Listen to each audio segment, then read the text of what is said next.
the race? It was good. The prelim is just like the balance of not being in too much traffic, but also not running too hard.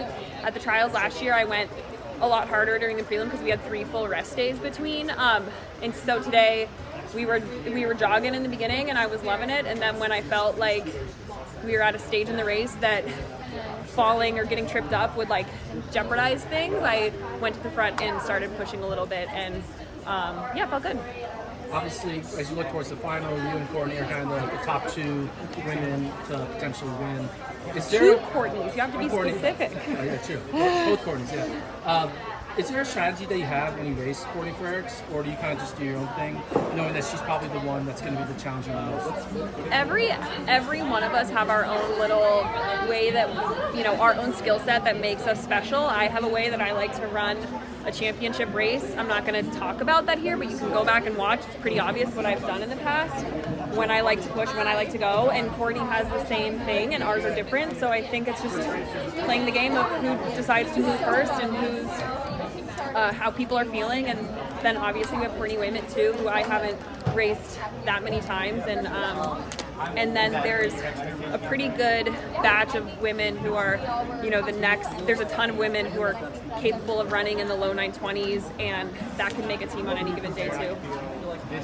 When you ran that 404 1500, was that a confidence boost? Did you need a confidence boost, or were you already pretty confident in where you were at fitness-wise? Joe and I have been very confident in my training. Like, I'm very proud of the work I've done, but to actually get race ready took us a little bit longer this year. I don't know if that's because I didn't do indoors. I don't know if it's the nature of our training this year was a little bit different with more volume and more like threshold strength stuff. Maybe it just took me a little more time to get back in the groove for racing. I don't know, but that 404 was the proof that Joe and I knew was there, and had I come here having not done that, I'd feel the same amount of confidence I do now. But it's nice and pretty to have that, and I felt really controlled in that race and felt happy about it for sure. After the summer, when did you start to feel like yourself again? After last summer? Yeah. Like mid-January. It took me a while.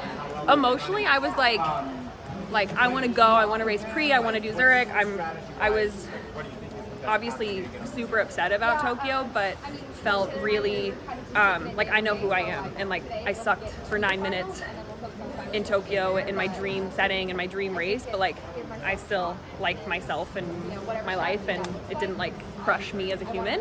But my body was crushed for a long time, and then I had a few little interruptions in the fall.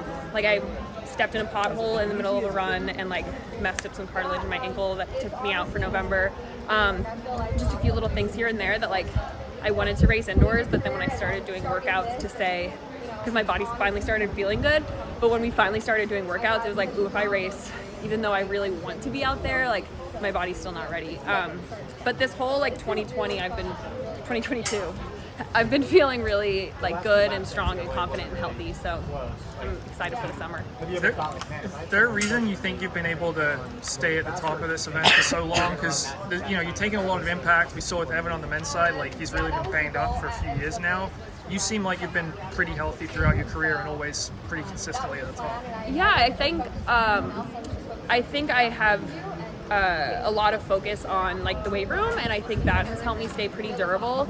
I also think the nature of the training that my college coaches put together and Joe has put together for me, like they're very different from each other, but all of those coaches found a mix of training that works for me and doesn't tear me down. And I've definitely had my fair share of injuries, but I eat a lot of food and I lift weights, and like I'm not lining up at the Diamond League steeplechase. I am the largest person out there, and I don't have any shame in that. I think me being like strong and durable has benefited me, and I think my food and lifting has helped me stay pretty durable in such an event that really can tear you up. All right.